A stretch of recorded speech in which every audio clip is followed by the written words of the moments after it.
Okay, welcome to episode 31 of the AMT podcast. Hope you're all making lots of money, as always. I barely managed 4 whole sessions last week since I had 2 weddings to go to and a 36-hole golf tournament on Saturday. So Sunday I was just so tired and barely managed an hour then. But despite a mediocre profit, I did in fact trade well. And if you remember last week where I mentioned you shouldn't judge your performance based on how much you make. You should judge it based on how well you trade.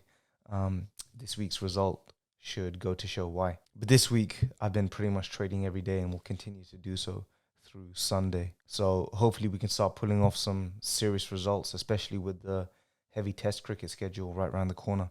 Anyway, today I want to talk about something that extends a little bit beyond trading. I want to explain in this episode why I firmly believe that if you want to achieve something of significance, or at least reach your full potential, then there's no better way to do that than starting from scratch. Now, whatever I say in this episode is, of course, based on experience and observations that I've made up until now. Have you ever wondered why, more often than not, some of the most successful people in the world have nearly always started from an unprivileged background? Whether that's from a broken home, a crime-ridden neighborhood, poverty, or just a country which lacks any serious opportunity. And on the other hand, have you ever wondered why kids with parents who've provided every opportunity at their fingertips end up amounting to nothing? Now, of course, I'm using 2 extreme examples to illustrate my point here, but they happen more frequently than you can imagine. If you've been handed every material comfort, then there's literally no reason to strive for anything. If your parents were just your human ATM machines and they solved every problem for you,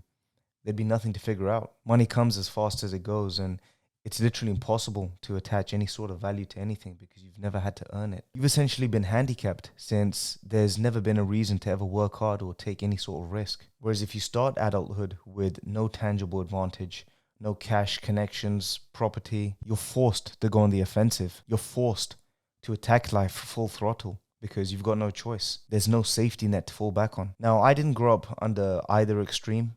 My upbringing was sort of a hybrid in the sense that I've always had a roof over my head and my parents have money. But other than somewhere to eat and live, my parents gave me absolutely no head start whatsoever by way of money, property. They didn't even teach me anything. However, my parents grew up dirt poor. When they came to this country, they had no money or no connections and they were forced to work hard straight away. My father always had an entrepreneurial flair, and against his parents' wishes, who wanted him to play it safe, he successfully started his own business, moved into franchising, and built up his own property portfolio. My mother also worked and started her own business, and the men on her side of the family, her brother and brother-in-law, they nearly all went on to achieve financial success through business also. Now, whilst my dad's family didn't go down the entrepreneurial route, their work ethic is equal to my dad's. And I have no doubt that had my family been more people orientated and had the right guidance,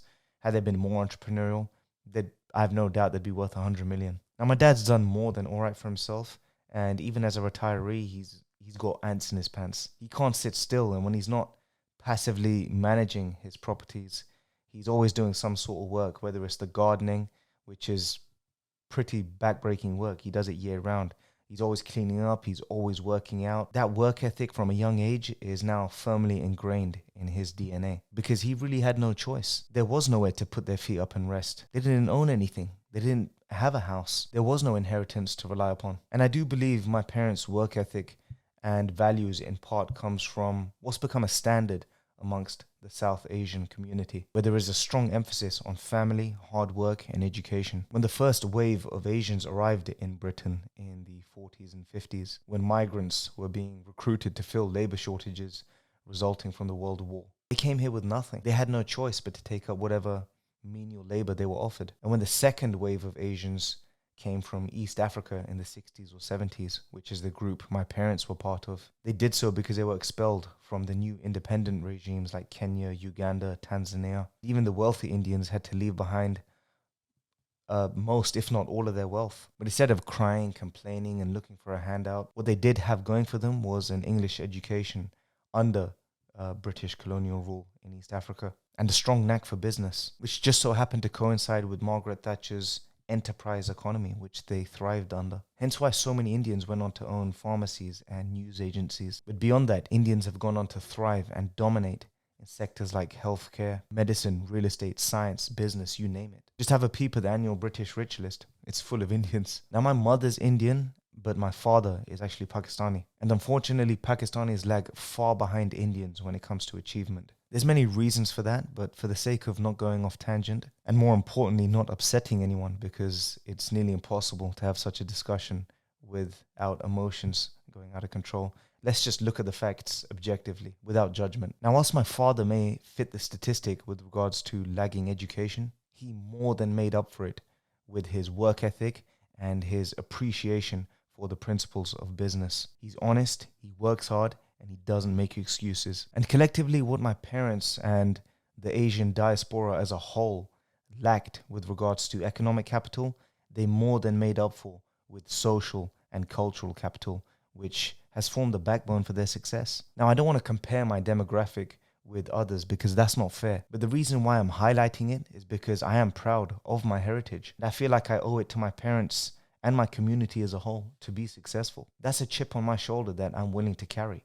That is part of my why. My parents have struggled far more than I have ever done so, financially and even culturally. But despite being both Asian, my mother is in fact from a Hindu, Gujarati, Indian background, and my father is from a Muslim, Punjabi, Pakistani background. So not only were my parents poor, but their marriage wasn't really accepted. Over 30 years on, with the deck stacked against them, not only are they still married and raised a family, but they thrived financially too. They're of that old school ilk where you never give up on each other and you never ever throw in the towel when the going gets tough. My parents are tough people and they had no choice but to be tough. And my father even does make a habit of trivializing my struggles. He thinks I took the easy way out, becoming a trader and not getting a corporate job. He's of that old school mindset where if I'm not physically exhausted every day from a day's labor, then I must be doing nothing. I must not be working hard. He thinks because I'm at home indoors all day, I don't do anything. When I see him, he doesn't even bother asking if I'm okay, because in his mind, what could I possibly be struggling over? Needless to say, that's not true.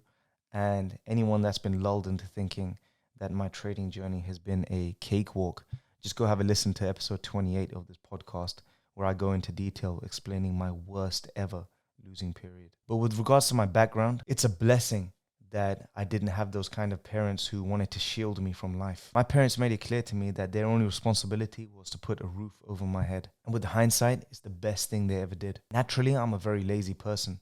Ambitious, but lazy. I've always been confident in my ability, but I've always waited until the last minute to get things done, whether it means leaving on time and just arriving late, studying just before an exam, or waiting till my bad habits have become so ingrained that it becomes do or die in order to get rid of them. And that pretty much sums up my trading career so far.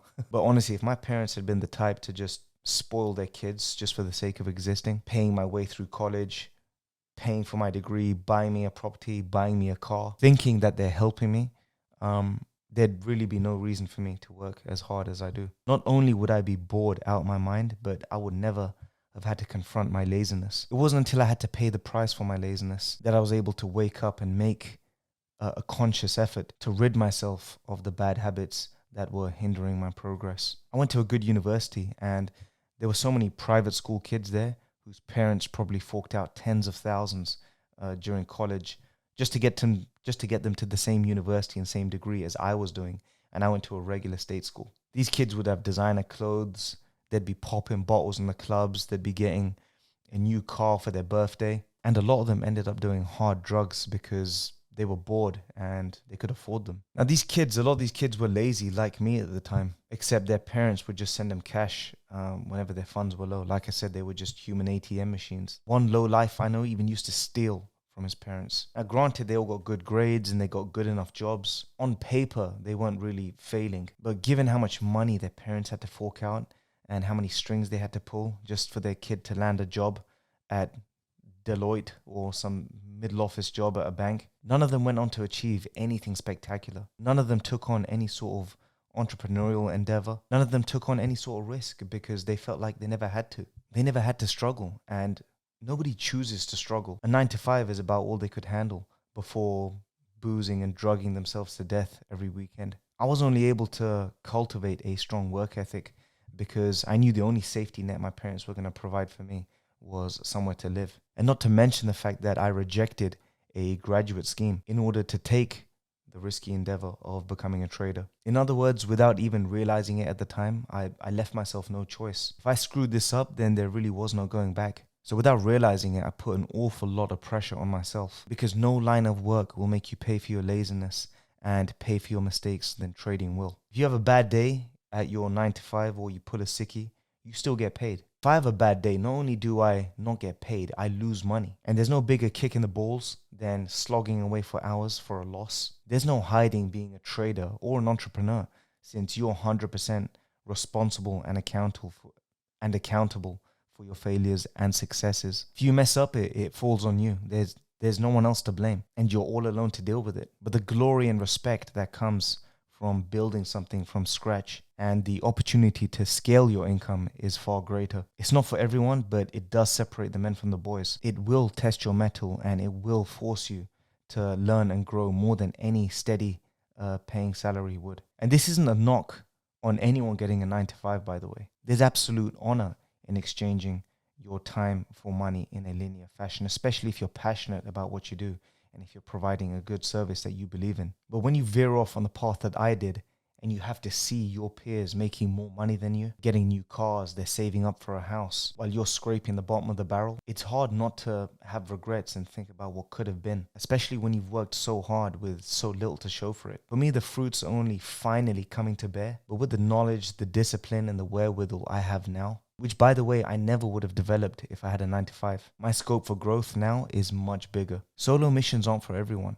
Not everybody wants it all. Not everyone is willing to build towards a life that they can live on their own terms. There's a lot of people who are happy being in their comfort zone with a secure job, safety, security, and a fixed routine. But if you want to be someone who achieves something of his own accord and potentially far bigger, then you have to embrace risk. You have to embrace struggle and you have to adapt. And it's just so hard to do that when you've lived a sheltered life. And the longer you leave it and the more financial commitments you take on, the harder and more risky it becomes later in life. Like I said earlier, I didn't grow up under either extreme, but the one big advantage I did have going for me was time. I had time to pay for my errors and learn from my mistakes without financial commitments. If I did have the pressure of paying bills, I'd either have been forced to quit or to learn even more quickly. I knew very early on that a 9 to 5 was not for me. I'm very ambitious and I've always wanted so much more. I put a big premium on my time and there's no 9 to 5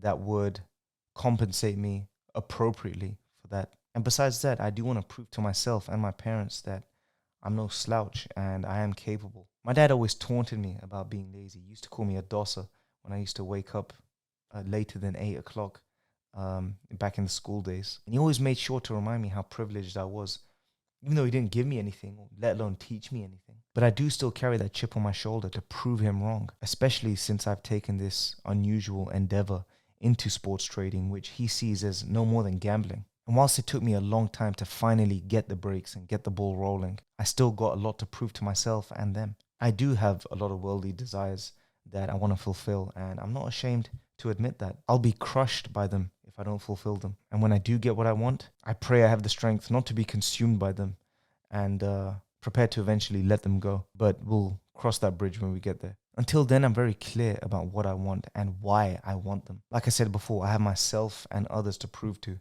And I also want the respect. I don't want to live under my parents' shadow. I want to far outdo them and I want to outshine everyone. And I do carry myself with a certain confidence. And I do run that risk of embarrassing myself if I fail, since I've put it all out there, what I want to achieve.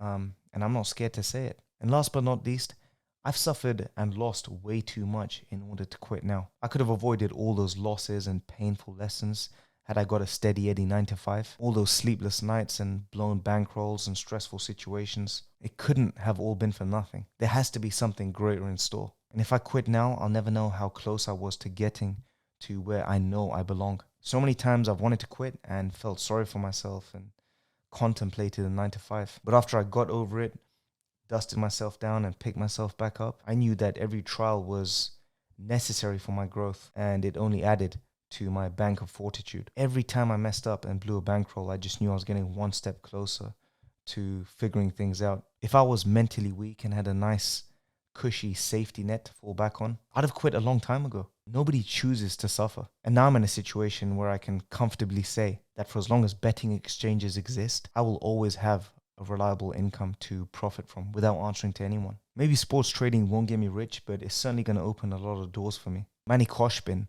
the famous car enthusiast and YouTuber, he said success is like water traveling down a mountain. It doesn't happen in a straight line. It takes many unexpected twists and turns before finally arriving at the ocean. And I felt like that was a great metaphor. Take this podcast, for example. I never would have dreamed of starting it had I never traded or had any lessons to share. If I played life safely, then I wouldn't be able to dispense with the knowledge that I now have. And when I tutor traders into turning profitable, I'm able to empathize with their journey and with their struggles because I've been through them myself. When people start trading, the first questions they ask is, how much can I make? Or how big should my bankroll be? And the question always boils down to the same fundamentals with regards to starting anything. You can have the best set of golf clubs. You're not going to strike a ball like Tiger Woods. You can have $1 million starting capital.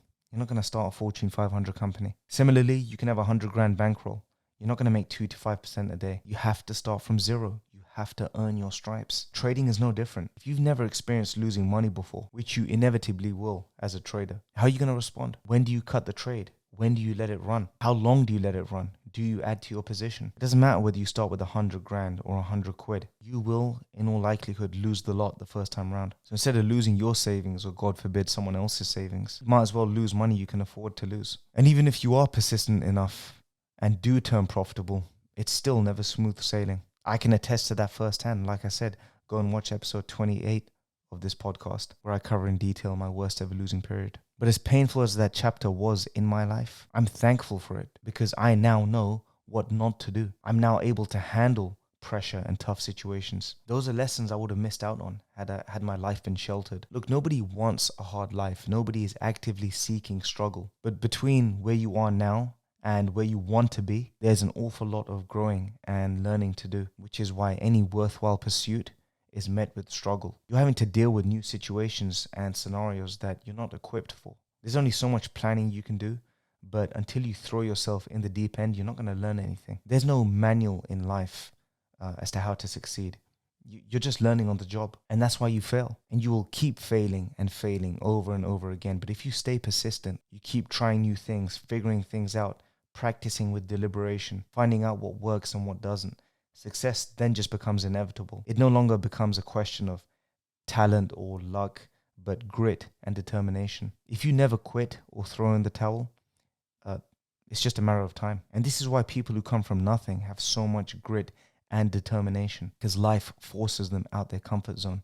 And my parents are examples of that. There's no time to get depressed or worried about what others think or say. There's no time to be lazy or put things off indefinitely and procrastinate. No, they need to get things done now. The softest, weakest, most limp people that I meet nearly always come from some sort of privileged background. Since they've never had any real struggle, they always have the most trivial problems. Oh, I couldn't get out of bed today because I was feeling a bit anxious. Oh, there was too many people in that room and I had an anxiety attack. Oh, I didn't practice today because the weather was too hot and I had a wedgie and my butt was sore. When you have a safety net to crawl back in all the time, it's so easy to make excuses. But when you start from ground zero and you're fighting for survival, or you have that chip on your shoulder and you know your why, that's your rocket fuel that's going to power you through the bullshit, through the day and through the tough times. And if you do come out on the right side, the next time you're faced with adversity, you'll be ready for it because you've developed the mental and physical backbone to handle it. You're not going to cower away or pass the buck onto someone else to deal with it for you. Life should get easier as you get older. It's better to take risks, screw up, fight back and figure things out in your 20s and 30s. So you build up that mettle and that experience to handle tough situations later on in life. Mommy and daddy isn't going to be around forever to bail you out. And when people can see that you are someone who solves problems, get things done, and you have accomplishments under your belt, they'll look up to you, they'll respect you, and they'll even seek your counsel. And that's why I'm a firm believer that anyone who teaches anything must at some level have something to show for it. If you're a personal trainer, being in shape should be a prerequisite. If you're going to show someone how to hit a golf ball, you better know how to hit one. If you're going to train someone how to fight, you better know what it's like getting punched in the mouth.